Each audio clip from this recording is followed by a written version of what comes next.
Amid the vast forests and marshlands of Eastern Europe, a quiet but potent resistance movement emerged in response to Nazi occupation during World War II. This was the Soviet partisans, ordinary people who took up arms against overwhelming odds. Their story is one of defiance, cunning, and resilience, fueled by an unlikely ally, propaganda posters.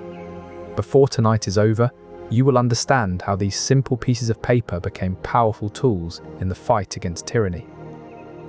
Soviet partisan posters were not mere decorations, they were weapons designed to strike at the heart of Nazi oppression.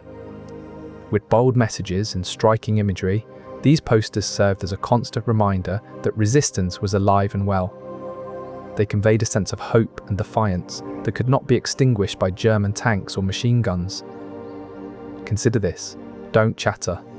Gossiping borders on treason. This powerful message, crafted during the height of the war, served as a stark reminder to Soviet civilians that even seemingly innocuous actions could have grave consequences. It was a call to vigilance, a plea for unity in the face of an enemy that sought to divide and conquer. The partisan movement was not a spontaneous uprising, but a carefully orchestrated guerrilla warfare strategy controlled by the Soviet government. Modelled on the Red Army, these resistance fighters disrupted German operations along the Eastern Front, striking fear into the hearts of Nazi soldiers who dared to underestimate them. The dense forests and expansive marshlands provided ideal hiding places for partisan units, allowing them to evade detection and launch surprise attacks. This natural cover also facilitated intelligence gathering, a critical aspect of their operations that helped turn the tide in favour of the Soviet Union. What began as small, isolated groups of locals and Red Army soldiers grew into a significant resistance movement. By 1943, partisan activities in Belarus reached a fever pitch, with thousands of fighters actively sabotaging German supply lines and communications. Intelligence work was a crucial component of the partisan effort. Gathering information about enemy movements, intercepting communications, and providing valuable intelligence to the Red Army were essential tasks that often determined the success or failure of military operations. The Soviet government played a pivotal role in supporting the partisan movement, supplying them with weapons, ammunition, and strategic guidance. This support was not merely material, it also included moral encouragement through radio broadcasts and propaganda posters. Posters depicting brave resistance fighters became symbols of hope and defiance among Soviet civilians. These images served as a constant reminder that even in the darkest hours, there were those willing to fight back against the Nazi oppressors. The power of visual storytelling cannot be overstated. Soviet partisan posters were more than just motivational tools. They were instruments of resistance that kept the spirit of defiance alive. Tonight, you will delve deeper into how these simple yet powerful pieces of paper shaped the course of history. Before we begin, a small request. Most of the people listening tonight aren't subscribed. If this channel has ever helped you drift off, take a moment to subscribe. It's free, it helps this channel more than you'd think, and you can always change your mind later. And if you feel like it, leave a comment telling me where in the world you're listening from and what time it is where you are. I love reading them. One more thing before we begin. I'm also a co-founder of a sleep app, built to be the most affordable one out there. No ads, ever. Just sounds and stories made to help you sleep. It may not be released yet as this video goes up, but if you're watching a little later, it might be out by now. Just search for it, it should be easy to find. It works on iPhone, Android, and everything in between. Downloading it is the best way to support this channel. In 1949, Viktor Gavorkov created a powerful poster addressing water shortages in the post-war Soviet Union. His work highlighted the critical importance of conservation and efficiency in resource management. The iconic image, "Raise High the Banner of Communist Party," created by Irakli Toitsa in 1942, captures a determined partisan holding a red flag against the backdrop of a burning village. This poster underscores the resilience and defiance of the Soviet resistance. Mikhail Khmelkov's "Destroy the Fascist Beast," crafted in 1943, emphasizes the resourcefulness and determination of Soviet resistance fighters using makeshift weapons like pitchforks to take on German soldiers. These artists transformed simple paper into powerful symbols of hope, defiance, and unity. Their work served as a rallying call, keeping the spirit of resistance alive during one of history's darkest chapters. Beyond their technical skill, these Soviet artists captured the human aspect behind the creation of powerful visual messages. Their work served as a tangible reminder that even in the face of overwhelming odds, the spirit of resistance could not be quelled. As we continue our journey through history, it's fascinating to consider how these seemingly simple pieces of paper played such a significant role in shaping the course of events during World War II. Perhaps most importantly, they serve as a testament to the human capacity for creativity and resilience in even the most challenging of times. With that in mind, let's explore another fascinating aspect of this era: the innovative techniques used by Soviet artists to create these iconic posters. As the war raged, a powerful tool emerged in fueling the spirit of resistance against Nazi occupation: propaganda posters. These visual messages played a crucial role in motivating Soviet citizens and partisans alike. One prevalent theme was "Death to Fascism," emphasizing the urgent need to eradicate the oppressive regime. One of the most striking posters featured a partisan fighter wielding a red flag with the slogan "Death to Fascism." This image encapsulated the determination and resolve required to overcome adversity. It conveyed a clear message: resistance was not just an act of bravery, but a necessity for survival. Soviet propaganda often highlighted the collective effort required to defeat fascism. A poster depicting partisans fighting side by side underscored this theme. It showed that unity and coordinated action were essential in overcoming overwhelming odds. These posters were not merely artistic creations, they served a strategic purpose. They instilled in viewers a sense of pride and determination. The visuals conveyed a clear message: we are in this together and we will overcome. For instance, in the Belarusian village of Katyn, known for training partisans, posters emphasized political education alongside military tactics. They stressed the importance of collective struggle against fascism. One particularly iconic image showed partisans using tree lines for cover and ambushes. This visual underscored their tactical prowess and resourcefulness in waging guerrilla warfare. The message was clear: the partisans were not just fighting for their own survival, but for the liberation of their homeland and the defeat of fascism.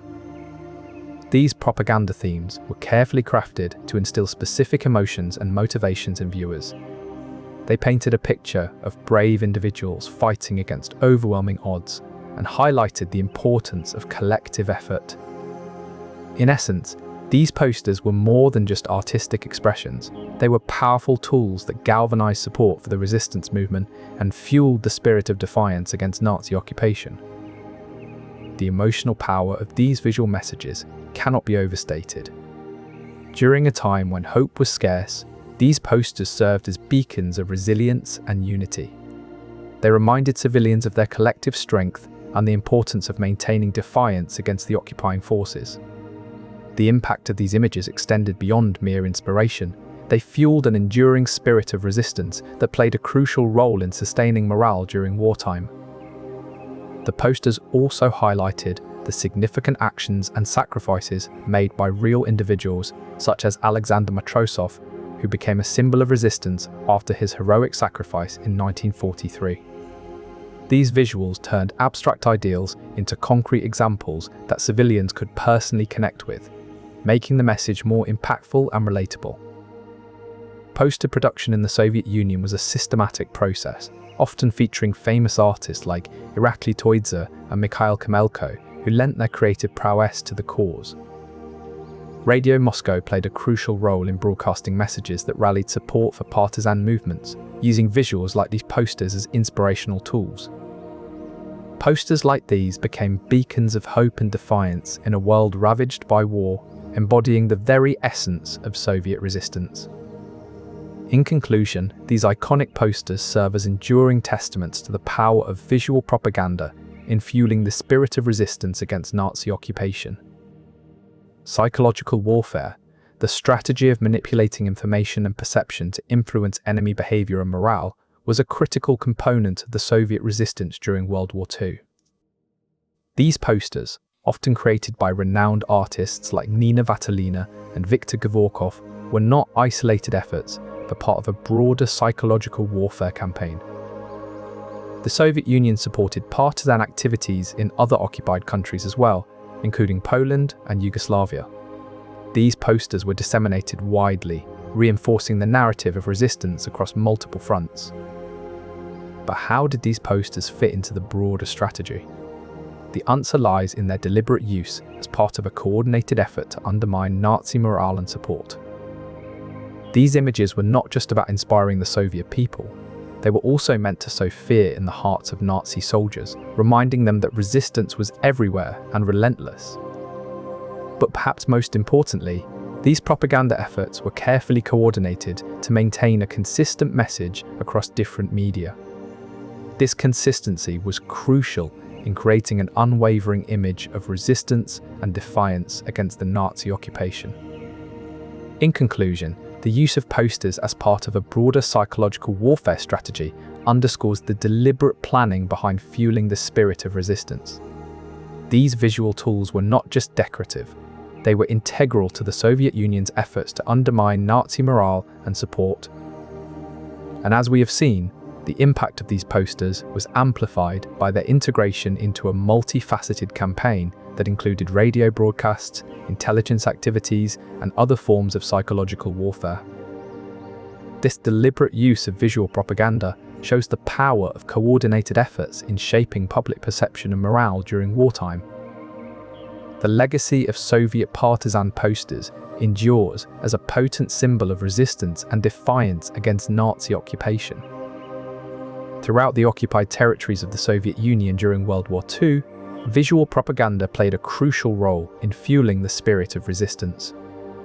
Posters like "Don't Chatter," "Gossiping Borders on Treason," and "Destroy the Fascist Beast" served as powerful reminders of the stakes at hand. These images did more than just inspire hope, they provided a tangible connection to the broader resistance movement. The Soviet partisan movement was meticulously coordinated and controlled by the Soviet government, with propaganda posters serving as one of their most effective tools. From Nina Vatilina's stark warning against treasonous talk, to Irakli Toite's defiant depiction of partisans armed with makeshift weapons, these posters encapsulated the resolve and determination of the resistance fighters. Even today, these posters are remembered and commemorated through various means. Commemorative holidays honouring partisan heroes, parades featuring their images, and educational exhibits all serve to keep their legacy alive. The determined figure holding a red flag amidst burning ruins embodies the resilience and defiance that defined the Soviet resistance. Such visuals have become deeply ingrained in the collective memory of those who fought and sacrificed during the war.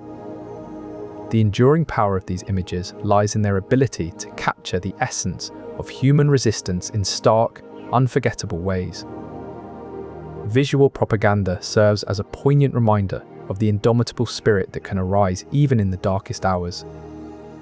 As we reflect on the legacy of these partisan posters, we are reminded of the profound impact visuals can have in shaping public memory and identity.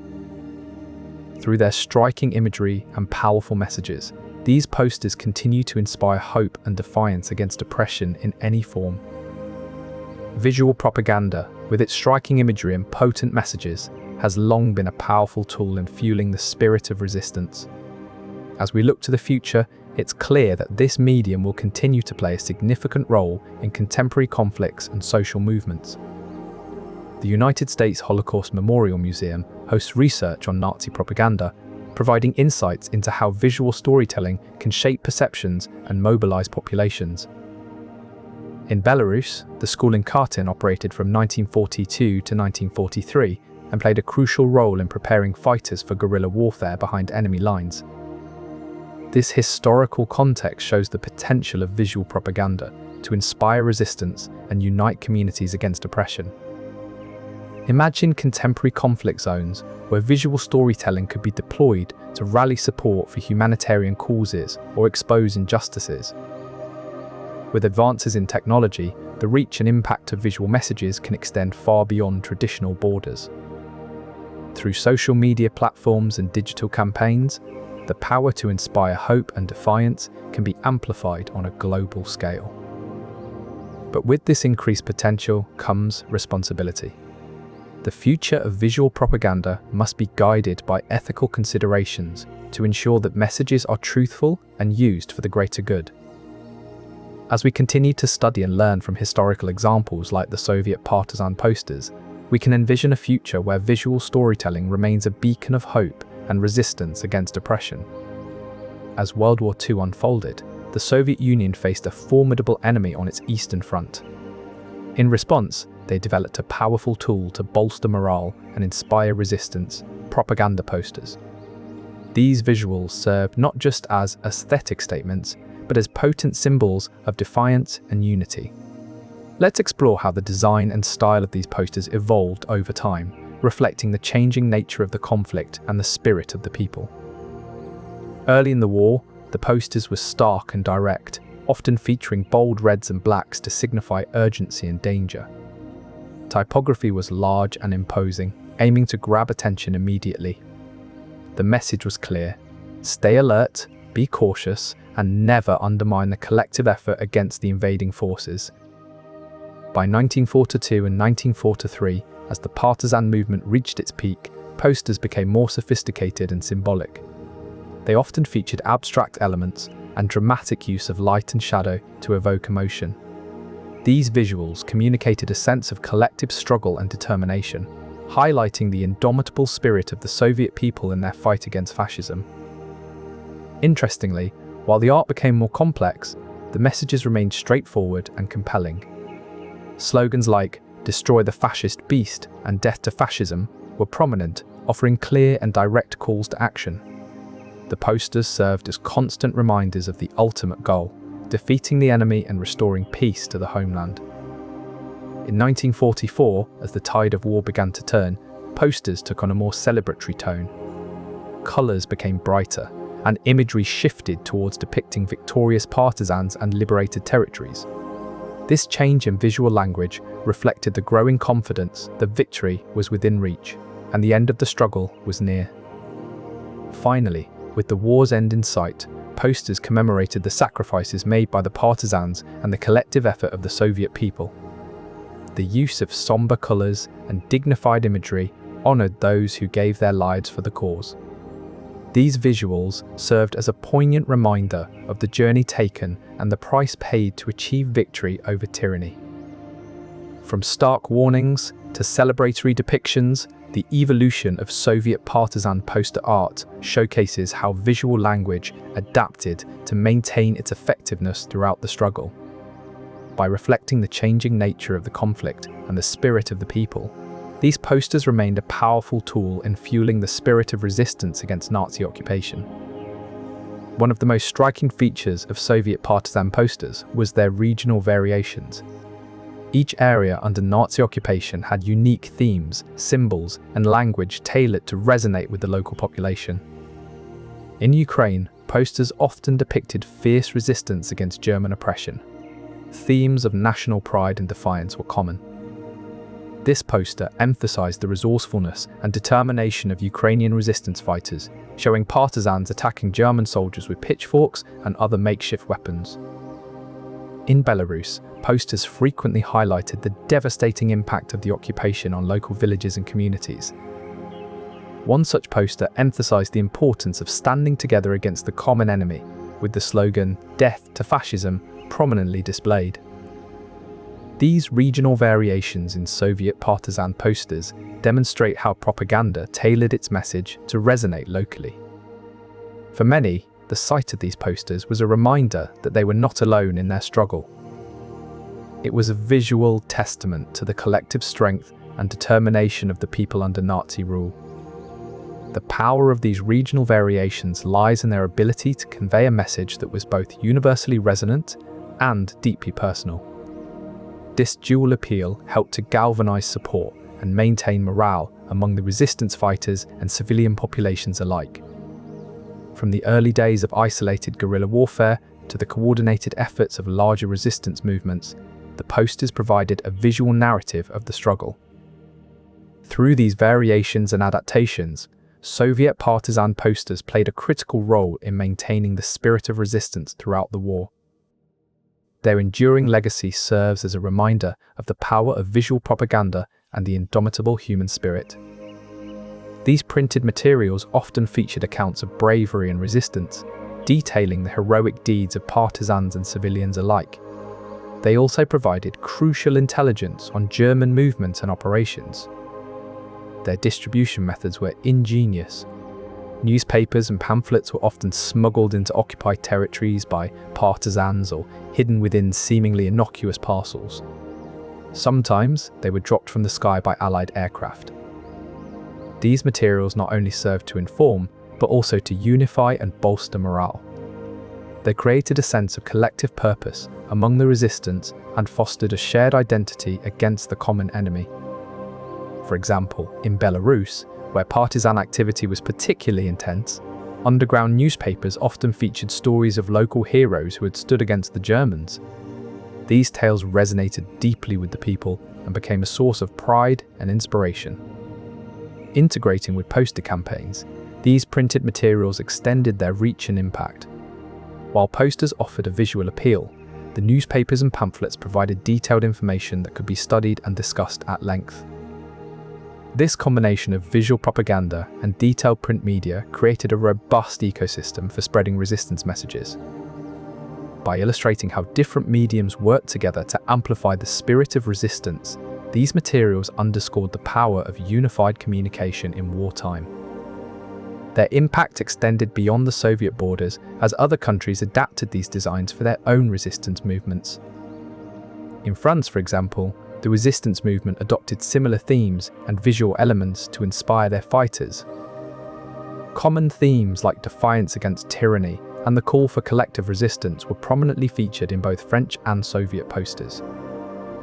Yugoslavia's partisan movement also drew inspiration from the Soviet visual language.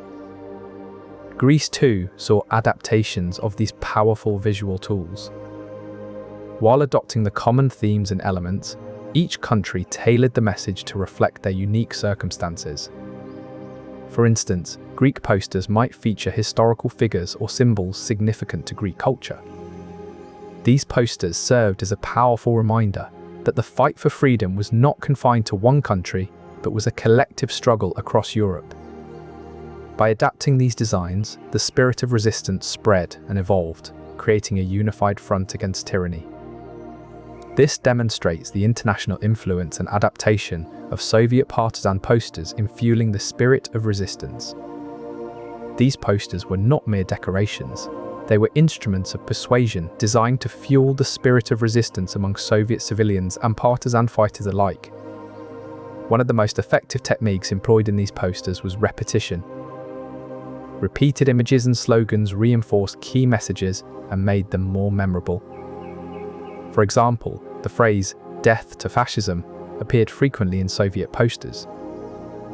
This repetition served as a rallying cry, constantly reminding viewers of their collective goal and the stakes of the resistance. Symbolism was another potent tool used in these posters. Strong symbols like the hammer and sickle or the red flag of the Soviet Union evoked patriotism and unity. Color psychology played a significant role as well. The color red was often used to convey urgency and danger, while the combination of red and black symbolized struggle and resistance against oppression. Emotional appeal was a crucial aspect that made these posters so persuasive. The combination of these techniques, repetition, symbolism, color psychology, and emotional appeal, enhanced the impact of the resistance messages. These posters were not just visual artifacts, they were active participants in the war effort, fueling the fire of resistance within those who saw them. One notable poster depicted a woman wearing a traditional headscarf, holding a rifle in one hand and a grenade in the other. The caption read, "Death to fascism." This powerful image symbolized the defiance and resolve of Soviet women against Nazi occupation. These posters not only celebrated the actions of female partisans, but also inspired other Soviet civilians, particularly women, to join the resistance movement. They served as a visual reminder that everyone had a role to play in fighting against Nazi occupation. With the war raging on, the Soviet Union saw children as a powerful symbol of hope and resilience. This belief was reflected in numerous propaganda posters that depicted children in acts of defiance against Nazi occupation. Children were often shown engaged in various forms of resistance, such as sabotage and intelligence gathering.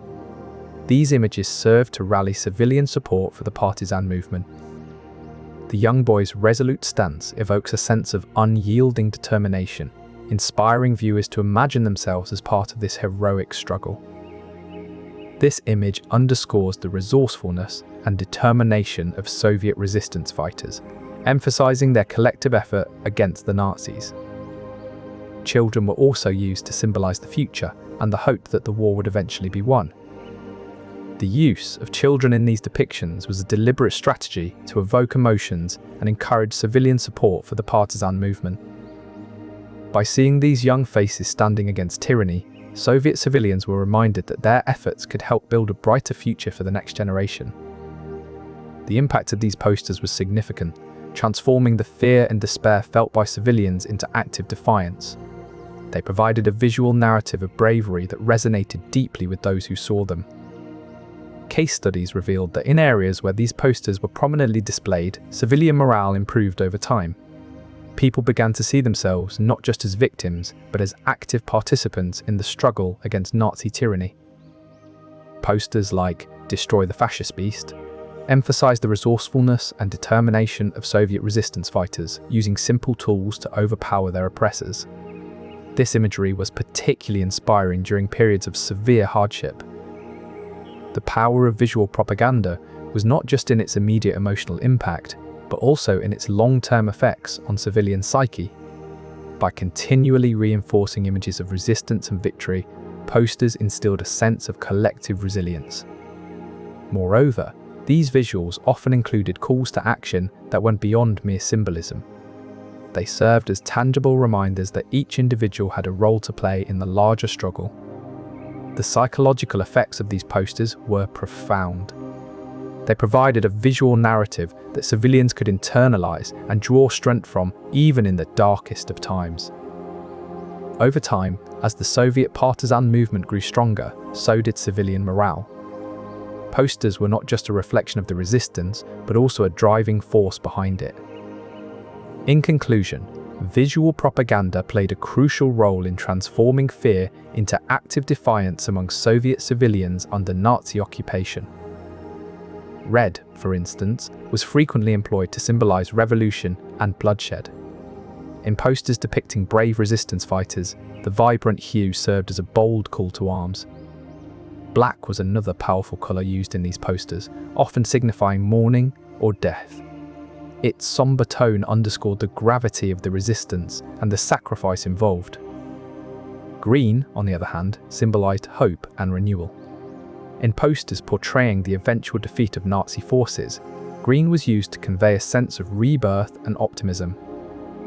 The colors were not merely aesthetic choices, but deliberate tools used to amplify the message of resistance. By evoking such powerful emotions through color, these posters transformed fear into active defiance among Soviet civilians. The visual elements of these posters, the colors, the images, and the symbols, served as potent reminders that resistance was not only possible, but necessary. Thus, the use of color in Soviet partisan posters during World War II demonstrated how visual propaganda could fuel the spirit of resistance against Nazi occupation. In conclusion, visual elements like colors amplified the message of hope and defiance in these posters, making them an effective tool for rallying support against the occupation. The power of visual propaganda extended beyond color, encompassing imagery and symbolism that collectively painted a vivid picture of resilience and courage. Visual propaganda in the Soviet Union didn't stop at vibrant colors and stirring slogans. It extended into the realm of folklore, drawing on mythical figures to fuel the spirit of resistance against Nazi occupation. One prominent figure in these posters was Baba Yaga, a witch from Slavic folktales known for her cunning and magical powers. She was depicted as a fearless warrior, armed with her magic mortar and pestle, taking the fight to Nazi soldiers. This imagery was powerful because Baba Yaga represented ancient wisdom and unyielding resilience, traits that resonated deeply with Soviet civilians.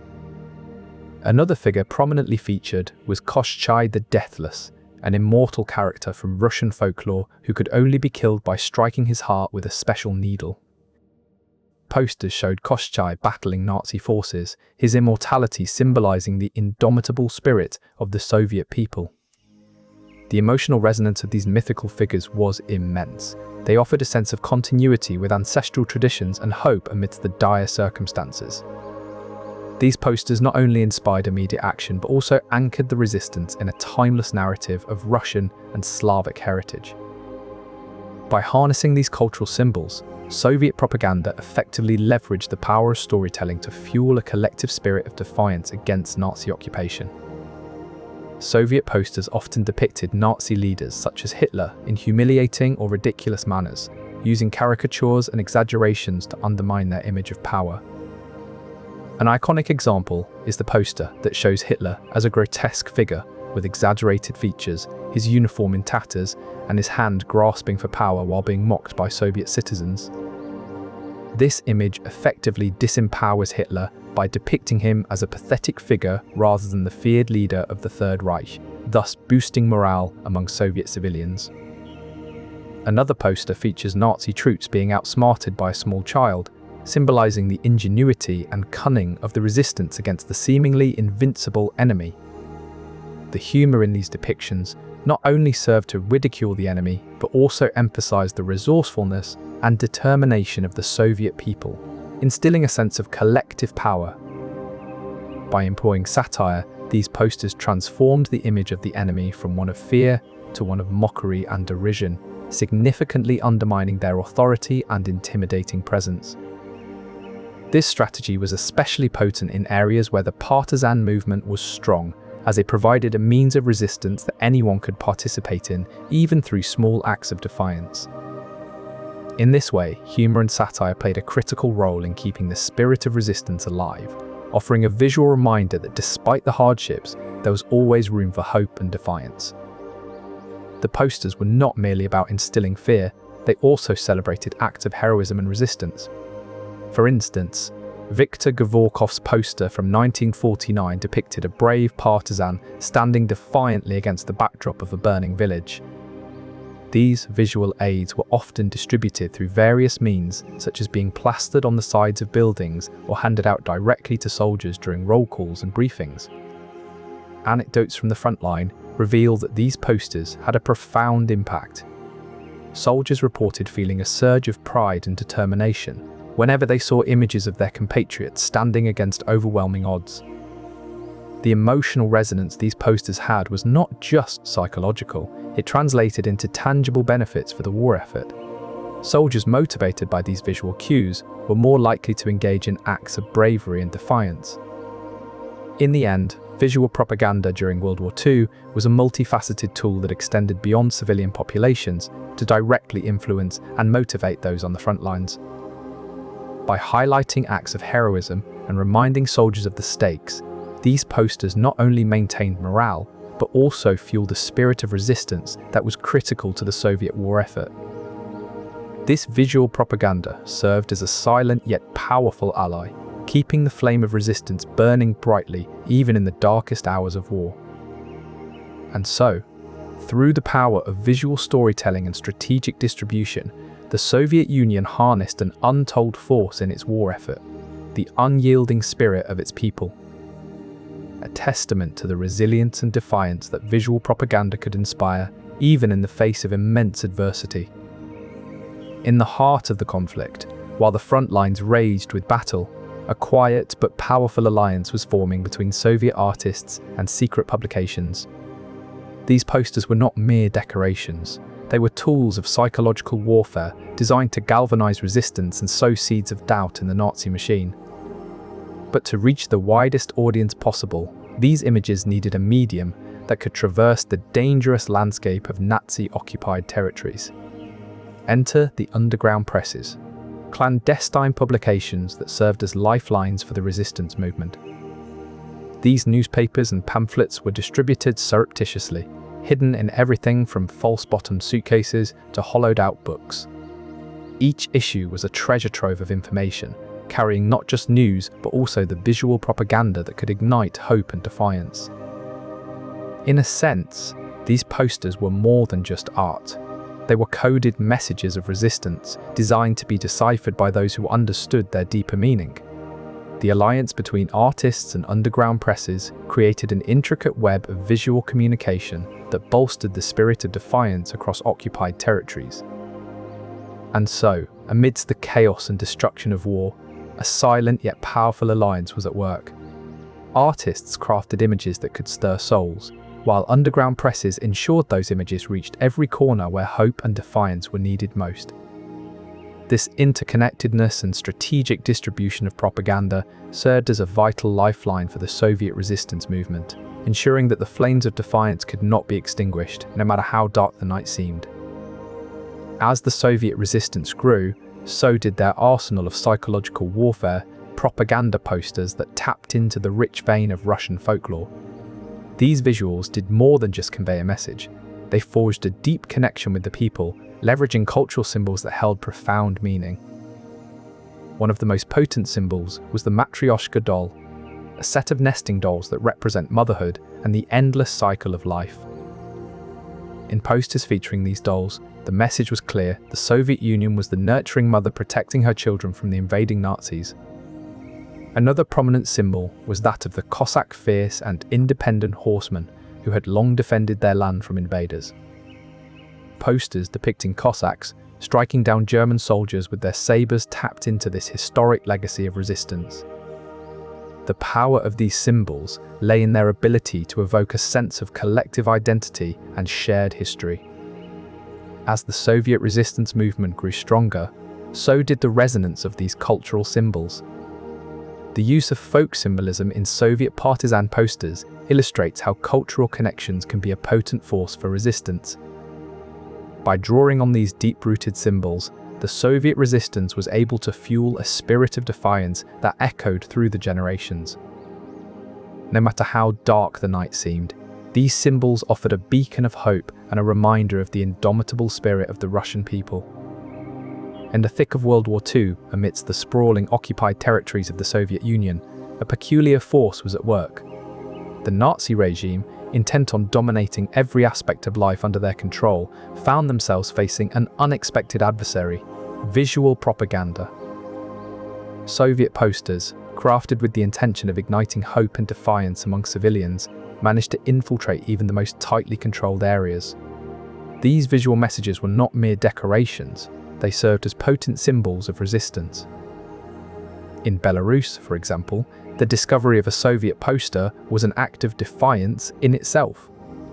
Under the cover of darkness, partisans would carefully place these symbols of resistance within sight of the public. Farther north in Estonia, similar incidents occurred. Partisans would distribute posters depicting brave resistance fighters, instilling a sense of collective unity and resilience. These visual messages were not only about inspiration, they conveyed crucial intelligence too. Posters often contain coded information that could be deciphered by those in the know.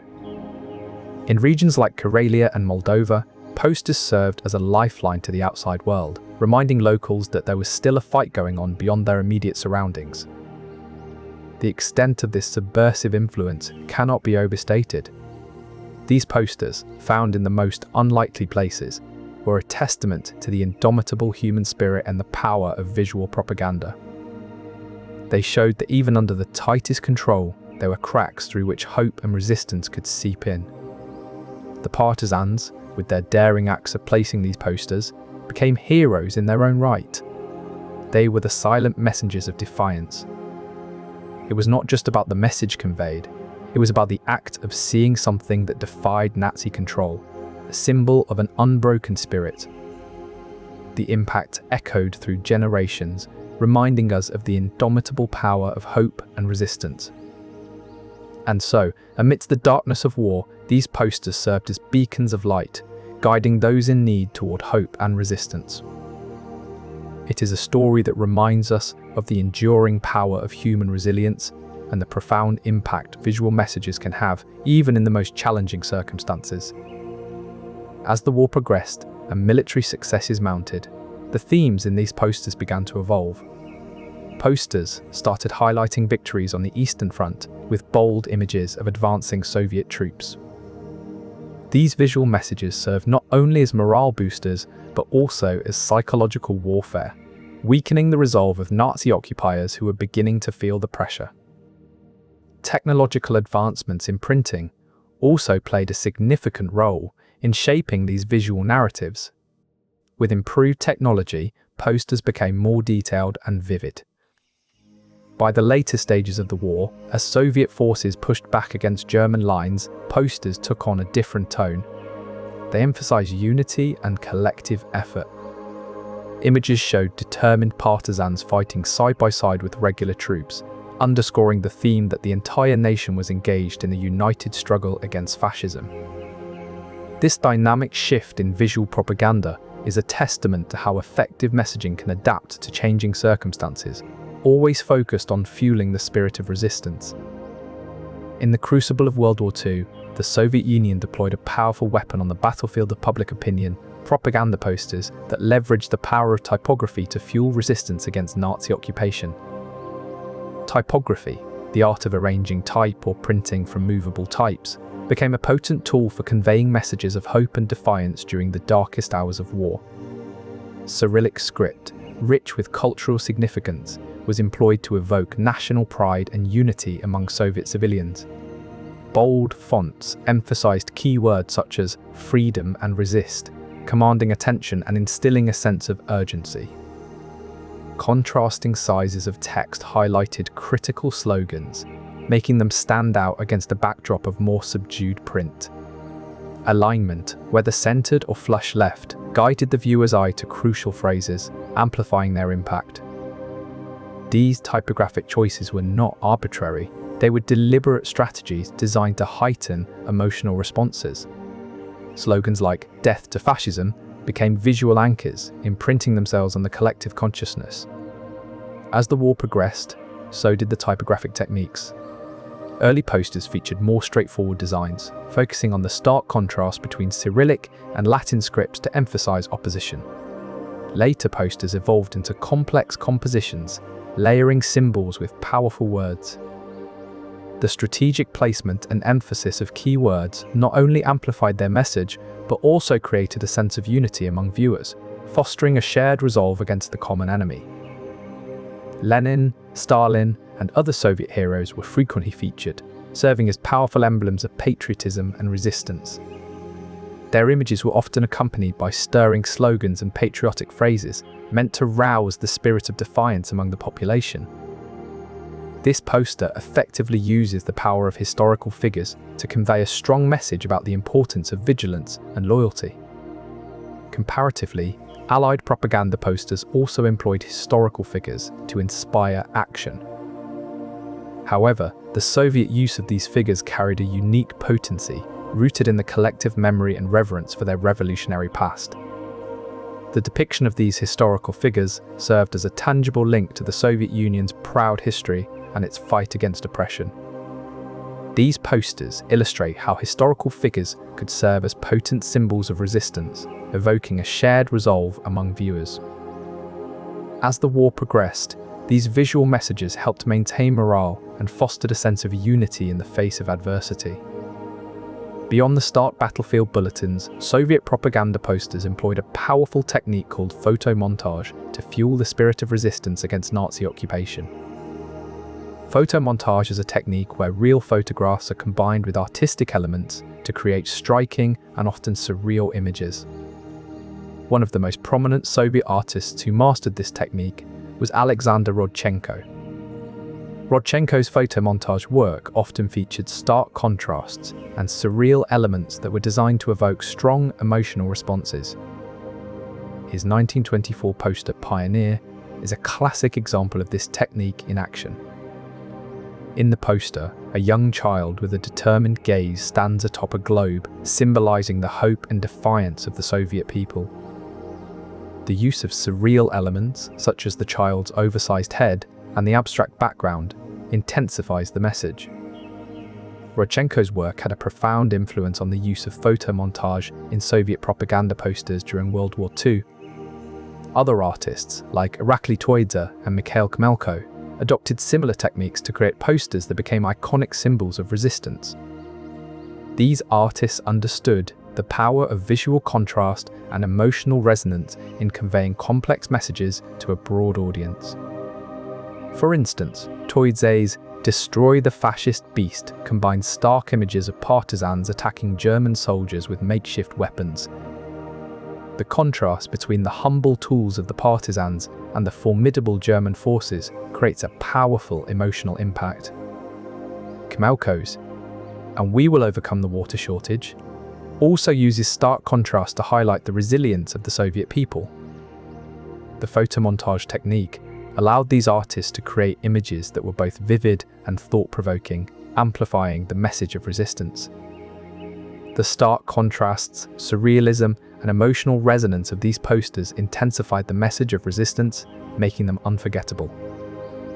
In the heart of World War II, the Soviet Union wielded an extraordinary weapon: visual propaganda. Posters, plastered across occupied territories, sparked hope and defiance among Soviet civilians. Among the most potent symbols were hammers and sickles, icons of labor and agriculture, signifying unity and strength. Flags waved defiantly, symbolizing the unyielding spirit of resistance against Nazi occupation. Weapons held by determined partisans conveyed a clear message: the fight against fascism was ongoing and resolute. Natural landscapes, like vast forests and rugged mountains, represented the tenacity of the Soviet spirit. These symbols evolved over time, adapting to reflect new battles and victories, always maintaining their core message of hope. Their significance lay in their ability to convey complex ideas simply and effectively. As Soviet partisans fought valiantly behind enemy lines, these symbols reminded them of their cause and their ultimate goal. In the end, it was this symbolism that helped keep the spirit of resistance alive and strong. The reach of Soviet propaganda posters extended beyond the borders of their homeland, fueling cross-border collaboration and solidarity among resistance fighters throughout occupied Europe. Throughout the Baltic states, partisan groups worked closely with Soviet forces to disrupt German supply chains and communications, their actions guided by these potent visual messages. One notable example is in Lithuania, where partisans orchestrated a daring ambush on a German supply convoy, their tactics guided by the strategic insights of Soviet posters. Similar coordinated efforts were seen in Latvia and Estonia, where joint operations between partisans and allied forces often relied on the visual guidance provided by these posters. The posters emphasized collective effort, reinforcing the idea that resistance was not a solitary struggle but a united front against the Nazi menace. In the Balkans, partisan movements also benefited from the inspiring messages of Soviet posters, which highlighted the resourcefulness and determination of resistance fighters. These visual aids not only inspired hope, but also provided practical guidance on tactics like sabotage and intelligence gathering. Through radio broadcasts, Radio Moscow communicated with partisan groups, offering crucial intelligence and moral support, ensuring their efforts were coordinated and effective. The strategic reach of these propaganda tools was immense, transcending borders and fostering a collective spirit that undermined the Nazi occupation from within. The coordinated efforts facilitated by these posters demonstrated the immense strategic value and emotional resonance they carried across Europe's occupied territories. To counteract this, Nazi forces launched systematic efforts to destroy or confiscate these posters. They scoured public spaces, tearing down any displays that could be found. But the resilience of the Soviet people was unyielding. Underground printing presses sprang up, operating clandestinely in hidden locations. These presses were often makeshift, using whatever materials and equipment could be scavenged or stolen. Despite the risks, brave individuals ran these operations. They worked tirelessly to produce new posters, ensuring that the spirit of resistance remained alive and visible. Civilians, too, played a crucial role in this fight against Nazi propaganda. They hid posters in their homes and workplaces, displaying them only when the coast was clear. Even in the face of harsh reprisals, these acts of defiance continued. The sight of a hidden poster could serve as a beacon of hope, reminding people that resistance was still possible and alive. The continuous cycle of destruction and recreation of these posters demonstrated a relentless commitment to maintaining the flame of resistance. It was a testament to the indomitable will of those fighting for freedom. Soviet propaganda posters were not merely static visuals. They were dynamic tools integrated into wartime cinema to amplify their message and reach. One notable example is The Partisans, directed by Leo Arnstam in 1938. This film showcased the heroic deeds of Soviet partisans during the Russian Civil War and laid the groundwork for future representations. The partisans set a precedent that resonated strongly during World War II, when posters became integral to the narrative themes of resistance and defiance. The stark warning against careless talk served as a poignant reminder of the stakes and the need for vigilance among the population.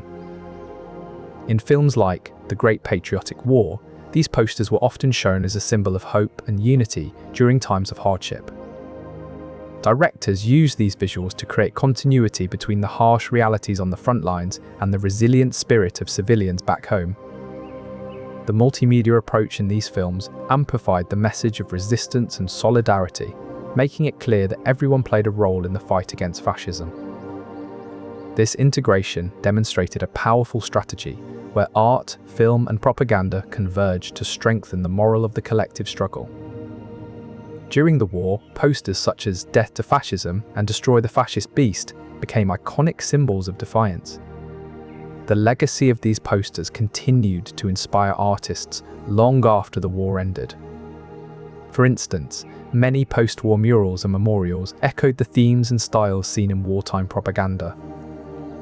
Artists drew inspiration from the bold lines and stark contrasts that characterized Soviet posters. These elements became integral in creating powerful visual narratives of resistance and resilience. The monument features stark and imposing figures, reminiscent of the defiant postures seen in wartime posters. Such memorials serve as enduring reminders of the sacrifices made by those who resisted Nazi tyranny. The influence of these posters extends beyond specific monuments into broader artistic movements. Case studies reveal how artists continue to draw on the visual language and symbolism established during the war. By incorporating these elements into their work, they keep alive the spirit of resistance that once fueled a nation's fight for freedom. This demonstrates the enduring impact of visual resistance propaganda on collective memory and artistic expression. Beyond the battlefields, Soviet propaganda posters ignited a cultural resistance that extended far beyond military action. Theatre, for instance, was deeply influenced by these visual messages. Plays such as The Unknown Soldiers by Alexander Beck and The Front Line by Corneille, Tchaikovsky echoed the themes of resilience and sacrifice depicted in the posters. In music, compositions like Dmitri Shostakovich's Seventh Symphony, also known as Leningrad, resonated with the emotional intensity of wartime propaganda. These cultural works were not merely passive reflections, they actively encouraged defiance and unity among civilians. Literature too played its part. Alexander Solzhenitsyn's One Day in the Life of Ivan Denisovich offered a stark portrayal of life under oppression. Through these artistic avenues, the spirit of resistance permeated everyday life, fueled by the power of visual propaganda. And so, the message of defiance and hope transcended military action, becoming a cultural touchstone that united Soviet civilians in their struggle against Nazi occupation. This demonstrates the broader role visual propaganda played in fostering a spirit of resistance across different aspects of society. While the Soviet Union was a formidable military power during World War II, it also harnessed another potent weapon: visual propaganda. Posters depicting brave resistance fighters became a vital tool in fueling the spirit of defiance against Nazi occupation. These posters not only inspired hope among civilians, but also communicated effective strategies to resistance fighters through vivid illustrations of guerrilla tactics. One striking example is a poster by Nina Vatalina, which warned against careless talk with the stark message, "Don't chatter. Gossiping borders on treason." This visual communication was not merely about boosting morale, but also about providing practical guidance. For instance, posters often depicted guerrilla warfare tactics such as sabotage and ambushes, which were essential in disrupting German operations on the Eastern Front. Sabotage was a key strategy showcased in these posters. By illustrating how partisans could destroy crucial infrastructure like bridges and railways, these visuals provided fighters with concrete ideas for undermining enemy supply chains. Similarly, depictions of ambushes taught resistance fighters how to use the terrain to their advantage, setting up surprise attacks from hiding places within dense forests or tree lines. Intelligence gathering was another crucial aspect visually represented in these posters. By showing partisans collecting information and relaying it back to Soviet forces, these images emphasized the importance of staying informed and coordinated with the broader resistance movement. This visual guidance not only fueled the fighters' spirit, but also equipped them with practical knowledge to effectively execute their missions. One iconic example is the poster, "Destroy the Fascist Beast," created by Irakli Toyta in 1942. It shows partisans attacking German soldiers with pitchforks and other makeshift weapons, highlighting the resourcefulness and determination of Soviet resistance fighters. This poster not only inspired defiance, but also offered a clear visual guide to the tactics that could be employed against the enemy. Through these posters, the power of visual propaganda became evident in both its emotional appeal and practical value. They demonstrated how guerrilla tactics could be effectively communicated through vivid illustrations, turning abstract strategies into actionable plans for resistance fighters. This approach not only fueled their spirit, but also equipped them with the tools needed to wage a successful guerrilla war against the occupying forces. In the thick forests of Soviet Union territories, partisans waged a relentless guerrilla war against Nazi occupiers, their actions coordinated by the Soviet government. Among their most potent tools were propaganda posters, designed to shape public perception and fuel resistance. These posters often featured dehumanized depictions of Nazis, portraying them as brutal, subhuman invaders bent on destruction. These visuals served to emphasize the atrocities committed by the Nazis, making their brutality vivid and undeniable to the civilian population. Another poster, "Death to Fascism," became a rallying cry, its stark message underscoring the life or death stakes of the struggle against Nazi occupation.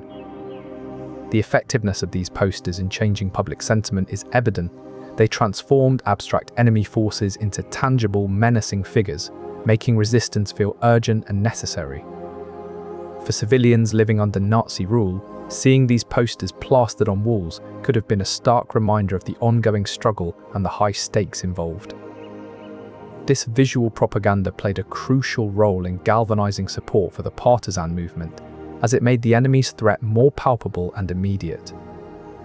By dehumanizing the Nazis, these posters also helped to demonize them, making it easier for Soviet civilians to accept and participate in acts of resistance. The ultimate goal of these posters was not just to inform, but to inspire action, transforming passive observers into active participants in the struggle against occupation. In this way, visual propaganda actively shaped civilians' attitudes towards their occupiers, fostering a stronger sense of resistance and determination to fight back against Nazi rule. Visual propaganda was not merely a tool for inspiration, it also served as a vital means of communication during World War II. Posters were used in conjunction with underground radio broadcasts to spread messages of resistance across occupied territories. The role of poster designers in this endeavour cannot be understated. These artists worked closely with broadcast teams to ensure that the visual message supported and amplified the spoken words being transmitted over the airwaves. The strategic pairing of posters with underground radio broadcasts amplified their impact, reaching civilians who might not have had access to either medium alone. This collaborative approach ensured that the spirit of resistance was maintained and strengthened across vast occupied territories. As a result, visual propaganda supported other forms of resistance communication, amplifying their impact and reach. The use of posters in conjunction with covert radio broadcasts proved to be a potent combination, effectively fueling the spirit of resistance against Nazi occupation. Even in the darkest hours, these visual messages offered hope and a sense of unity among those fighting for their liberation. The underground radio broadcasts provided vital information and moral support, while the posters served as tangible symbols of that same spirit. Thus, the collaborative effort between poster designers and radio broadcasters played a crucial role in maintaining the morale and determination of the resistance movement throughout World War II. The story narrated how this partisan inspired hope in the darkest hours of the occupation, symbolizing the unyielding spirit of resistance. Similarly, in Ukraine, a popular song emerged titled Partisan's Night, which spoke of the heroic deeds and resourcefulness of the Soviet partisans. These songs and stories were passed down from one generation to the next, becoming an integral part of the local oral tradition. In this way, visual propaganda became interwoven with cultural identity, fostering a deeper sense of collective resistance and resilience in the face of adversity. The power of these posters lay not just in their immediate visual impact, but also in how they were absorbed into the narrative fabric of everyday life. These tales and songs served as constant reminders of the ongoing struggle against oppression, even when there was no immediate threat or enemy in sight. Thus, through the lens of local folklore and oral traditions, visual propaganda played a vital role in sustaining the spirit of resistance during the darkest days of World War II. The posters were not merely tools for communication, but also seeds that grew into rich tapestries of stories and songs, binding communities together in their shared struggle against tyranny. The power of visual propaganda lies in its ability to evoke potent emotions and ideas with a single glance. Among their most iconic images were posters featuring symbols like the sickle, hammer, and star. These symbols, collectively known as the hammer and sickle, represented Soviet ideals of labor and agriculture. The star atop these symbols signified the Communist Party's guiding role in the revolution. Historical figures were also prominently featured, such as Vladimir Lenin and Joseph Stalin. Landscapes representing Soviet territory, such as vast forests and open plains, reinforced messages of national pride and unity. This image highlighted the defiance and resolve of Soviet resistance fighters against overwhelming odds. By incorporating these visual cues, the posters effectively evoked national pride and unity among Soviet civilians. Soviet posters highlighted shared goals and promoted unity among different factions of the resistance. One example is the poster, together with the Red Army, which depicted partisans and regular soldiers fighting side by side against the Germans. Such images emphasized the collective effort required to defeat the common enemy and fostered a sense of camaraderie among resistance fighters. Another poster titled Partisans and Red Army Soldiers showed partisan fighters providing vital intelligence to the regular army. This image not only showcased joint actions between different resistance groups, but also demonstrated the strategic importance of intelligence in the war effort. This poster highlighted the resourcefulness and determination of Soviet resistance fighters, promoting unity among different factions. In Belarus, over 300,000 partisans fought against the Germans, forming a powerful coalition that disrupted German operations and provided critical intelligence to the Red Army. The poster, Raise High, the banner of communist parties, emphasized the unity and collective struggle against fascism. This image showed partisans rallying behind the Communist Party's banner, symbolizing the unified resistance against Nazi Germany. The broader impact of these posters lies in their ability to unify disparate resistance groups under a common cause. By emphasizing shared goals and showcasing joint actions, Soviet partisan posters effectively fueled the spirit of resistance against Nazi occupation. This unity not only strengthened the resolve of individual fighters, but also bolstered the overall strategy against the enemy. The The strategic value of these posters in unifying efforts against Nazi occupation cannot be overstated. These posters were not merely confined within the borders of the Soviet Union, they crossed boundaries and reached hearts and minds across occupied territories. In countries like Poland and the Baltic states, translations of these posters circulated widely. Messages tailored to local contexts resonated deeply with diverse populations under Nazi rule. This image was translated and distributed across multiple languages to reach a broader audience. Its impact was profound. It fueled the spirit of resistance not just in the Soviet Union, but also in neighboring countries. Another notable example is Mikhail Kamelko's "And We Will Overcome the Water Shortage," created in 1943. Translated into local languages, it became a symbol of hope and collective struggle against fascism. The image served as a powerful symbol of Soviet resistance and determination, capturing the spirit of the time. It conveyed the message that despite the destruction and loss, the people would stand firm against the enemy. Similarly, posters for the Battle of Kursk, fought from July to August 1943, showed brave partisans attacking German soldiers with makeshift weapons like pitchforks and clubs. This highlighted the resourcefulness and resilience of the Soviet forces in the face of adversity. These posters were not merely decorative, they served as potent psychological tools to bolster morale during critical military moments. By depicting heroic acts and unyielding spirit, the propaganda reinforced the belief that victory was possible. The visuals were carefully crafted to be evocative yet tangible, resonating with both soldiers on the front line and civilians back home. They carried a universal message of resilience and hope that transcended individual battles. Beyond the battlefields, another kind of war was being waged. A war fought not with weapons, but with images and words. Propaganda posters plastered the walls, each one a silent call to action, tailored to rally support against Nazi occupation. The Soviet Union was vast and multilingual, with over 200 languages spoken across its territories. To maximize their impact, posters were crafted in the local languages of these regions. Belarusian, Ukrainian, and other regional dialects were employed to ensure that each message resonated deeply with its intended audience. For instance, a poster in Belarus might declare, "Manya! Na! Nanya!" This direct and emotional use of local languages amplified the spirit of resistance and made the posters more relatable to different ethnic groups. In Ukraine, a poster might urge, "Tset, Media, Media, Tset, Nedia, Nedia. Let's destroy the German horde," stirring up a sense of collective defiance. The strategic use of local languages made each poster a powerful tool in the fight against oppression.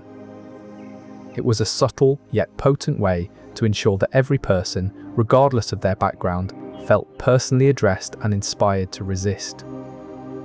Thus, through the clever use of language, these posters not only communicated a message, but also forged a profound connection with those who saw them.